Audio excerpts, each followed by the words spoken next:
Hello, ladies and gentlemen, I'm your host, AirsoftAL, and today we are talking about something that is actually pretty prevalent in our sport. When it comes to attachments, the most prevalent one is the laser light combo. Now, the laser light combo is not new. It has been around for a good long while, and my knowledge of it actually comes from the early 2000s, when actually witnessing one in a show. I can't remember what, but there was this huge thing on a gun. I can't remember what movie it was. I really can't. It was either a movie or a TV show, but this guy had a handgun, and it had this huge thing on the end of it that had a light and two lasers. I cannot remember what it is. But in terms of airsoft, or at least in terms of the type of thing as a whole, laser light combos, laser light combo attachments are, like I said, nothing new, and have been around, I believe, since the 90s. I could be wrong, but my first actual knowledge of it, or at least what I know of it, came from the HK-45. The HK-45, or the SOCOM, was from Metal Gear, and I remember this huge thing on the end of Snake's gun. I never really knew what that thing was until years later, when I was in high school and started actually getting into guns and the gun community. I found out that was actually a laser light combo device. And Jesus Christ, I thought that was the coolest damn thing ever. And yes, it is really cool. Like, the concept is cool. But now, since technology has advanced a good amount, the laser light combo is no longer in this huge thing, or even in large spec boxes. With the technology we have nowadays, it is now small and compact. Kind of like a Prius or a smart car. Yeah, no, I was going to make a car joke one of these days. I really was. Either way, though. So when the company told me that I'd be reviewing one of their laser light combos, I was extremely happy. And then when I got it, the switch to actually operate the thing was broken. It does not work. Yes, the product I am reviewing today has a broken component on it, but that does not mean I still can't review it as a whole and actually keep my integrity as a critic and being honest with you folks. So, full disclaimer, it is technically in a broken state. However, the functionality of it is still the same. It still works. It's a laser light combo. I just can't turn on and off via the switch. So, unlike US Airsoft with the XR5 review, which he gave a negative review on for some fucking reason, that jackass. And yet you are more welcome to link this clip to him, because, seriously dude, review it as is. It doesn't matter if it's broken or not. And with airsoft guns, you don't have to... You know what? I'm getting off track. Laser light combo. The laser light combo is from Feyachi, the guys who actually sent me the red dot, which did not work very well, and the scope, which actually worked extremely well. And it is around 30 bucks. Around 30 bucks because it's sub 40 bucks. It's a sub $40 laser light combo, which is actually not bad if you think about it, because a lot of other laser light combos I saw go well above that. And yes, it is from China, and yes, this video is up during the whole coronavirus thing. Do not worry, I sprayed the damn thing down with Lysol to no end. So let's get into it, shall we? This is the Feyachi Red Laser Flashlight Picatinny Rail Mount New.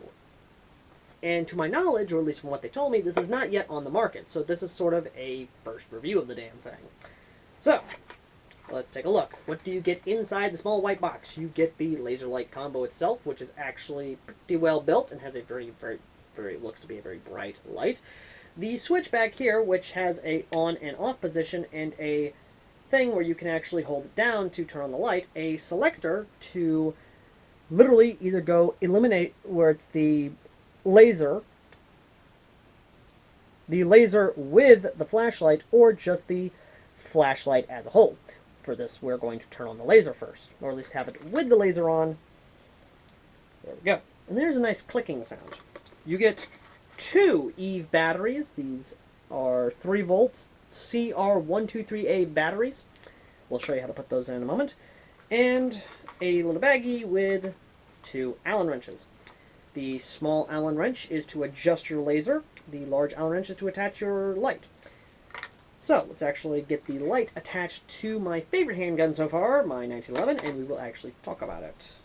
Well, actually, before we even get it attached to it, let's talk about how you actually put on the batteries. Before we even begin to get into the whole, let's talk about the actual laser light thing itself and actually give you a full understanding of what this thing is. You see, here and here is your adjustment for the laser. There's this big old screw right here. I have no idea what that does. The light itself is here. The actual thing is here. What I love about it is that it's actually spring-loaded, so it automatically extends it out for you so that you don't have to do the whole wiggly-wobbly thing. Your switch for illumination, laser, what have you, is there. And the switch here has 3 positions. The position it's in right now is supposed to be off. Once again, the switch itself does not work, but I'm going to basically treat it as if it did work because the actual device itself actually is pretty damn powerful and actually is pretty damn good. But over here, when pressing it, it is a temporary on, meaning that it will stay on or off, depending. If you hold that down for a simple, like, flash, flash, flash, what have you, yada, yada, yada. This right here, when it's on this position, is actually the on position. That's the off position. Now, to get to it... Oh, and this is something I need to be... It's held down by this clamp. Now, other laser lights aren't exactly held down by clamps, or at least the ones I've messed with. The ones I've messed with have been a screw-on style, where you actually screwed off the light here, and you put the batteries in, and you screwed back on, and it worked that way. Others had a more secure, just unscrew, take out the batteries, put in, or even a simple lock that would be on the actual device itself.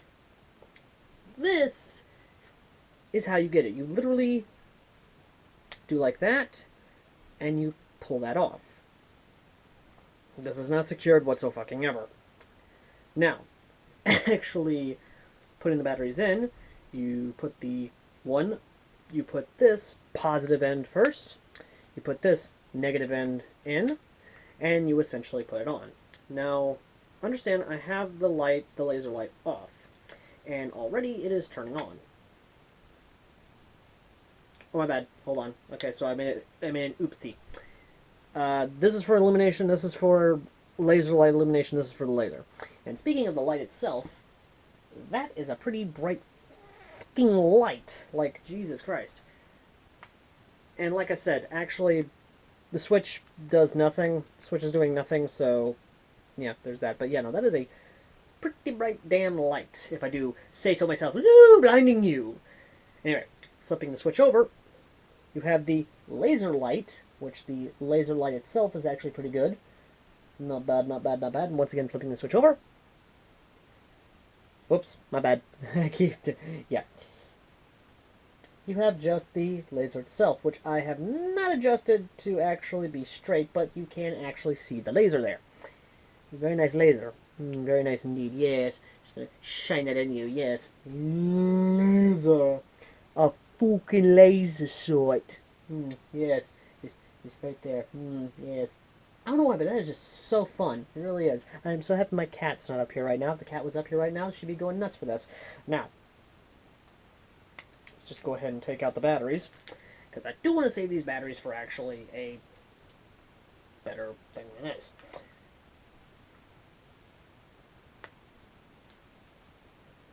Now, I don't have an issue with the clamping system, but that is actually pretty damn wobbly.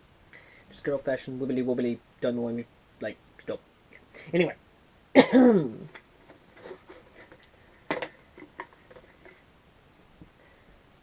Now, let's actually take the tools here and actually get on a pistol. TAC 1911, because, or my TAC Master 1911, because, well, this is my new primary sidearm, and it's made by KJW. I'm going to be upgrading the hell out of this. A lot. Anyway, putting it on the single slot itself. Let's go ahead and make sure it is nice and secured. There we go. Nope. Nope. Okay. So, we just did on the laser setting. And it's actually not that heavy. It really isn't. It's not a hindrance to the actual weapon itself. It's not very heavy. I don't feel like it's going to bring the gun down. It's actually not that bad.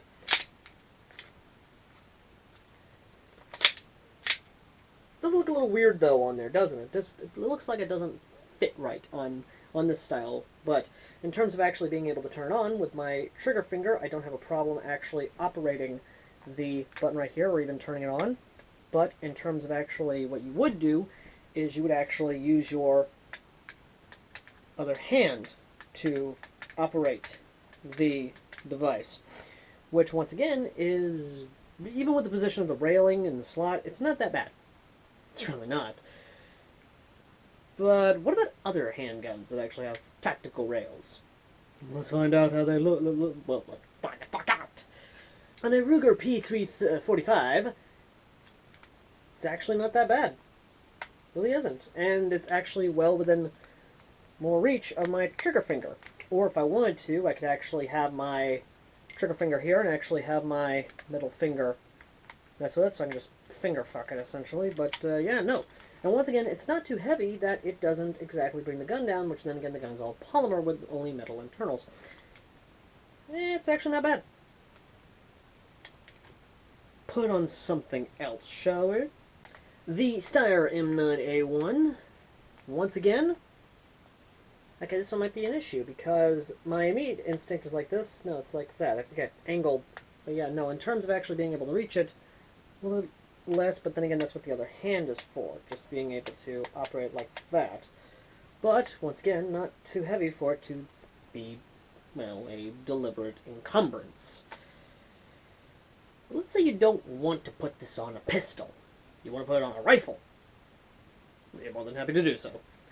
Let's say you want to put on Kalashnikov 12 or even AK-15. Then yes, you actually can.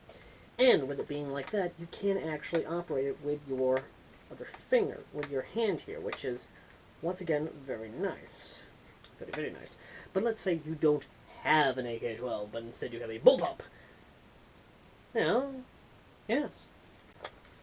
On the side of a SRU bullpup kit, you can, once again, fully operate the actual light itself. And it still is very nice, and of course having that brightness works wonders for it. It actually is very, very nice. But then again, let's say you don't want to put on an AK, or you don't want to put on a bullpup rifle, such as an SRU kit. Well, okay then. You're thinking M4, right? Because of course you're thinking M4. Well, don't worry, it works there too. Well, the answer to that would be a astounding yes! Yes, you can mount this on your mag-pulled M4, or your tactical M4, who gives a shit, mag-pulled! And it actually does fit very well with the aesthetic of it. It looks very nice. You can, once again, operate it with your hand if you want, and you can still get a good grip on the firearm itself. Oh, it is very nice, very lovely. And it just has that nice motif of that triangularness that just goes with the triangular handguard. I absolutely do like this, if it wasn't broken. So, so as a whole, what do I think of the Feyachi laser light combo? I think it's a good idea. I like the presentation, I like the design of it, I like the simplicity of it. But at the same time, there are a few things that do stick out. One is the back door here. It's wobbly, it could very well come undone, like, literally, I'm lifting up on it, and while it hasn't come undone yet, I'm just a little wary on that. The actual, well, I don't know. It's the way my mind is, I'm a little wary on certain things. I'm not very okay with certain things. A manual would have been great with this because there was no instruction manual that came with this. Another one is definitely a warranty would be nice with it. And finally, the big thing has to be the switch itself. It might be a lemon, and it may have been damaged in transit, but a much more stable, much better laser, or at least a switch with this laser, would be a lot better in my opinion. I wish that they would actually make the back here a little more stable, because once again, you can see that, right? I'm not Like, yeah. That's a yeah. Once again, it's not a bad idea. It really isn't. But I cannot in good faith say that it's a bad product because of the broken switch. I am reviewing this as if it wasn't broken and on the merits itself. And with the merits itself, it is affordable. It does have a very bright light. It has a very visible laser. And I'm not going to lie to you folks that this is a good option for a laser light combo that is under 40 bucks. And that's about all I can say. If you want one, then there will probably be a buy me link down below to where you guys can actually grab one of these. Depending on if the price is actually as I've said, or it may have changed. Let me know if it has changed. But until then, ladies and gentlemen, as always, I've been AirsoftAL, the common airsofter who reviews lasers and lights and Fookin Laser sights. And see you folks in the next video. But before you go, would you kindly consider liking, subscribing, and commenting, and would you kindly consider donating to our PayPal? It's folks like you who donate to our PayPal that actually keeps us on the air, and literally keeps the lights on in the studio, or at least in my holodeck. And would you kindly consider letting me know what you think of laser light combos and what your laser light combo is that you rock and which ones you would recommend for those who can't afford the big $100 name ones or even those that are over 50 bucks. And as always, ladies and gentlemen, I will see you all in the next video. Till next time. Later!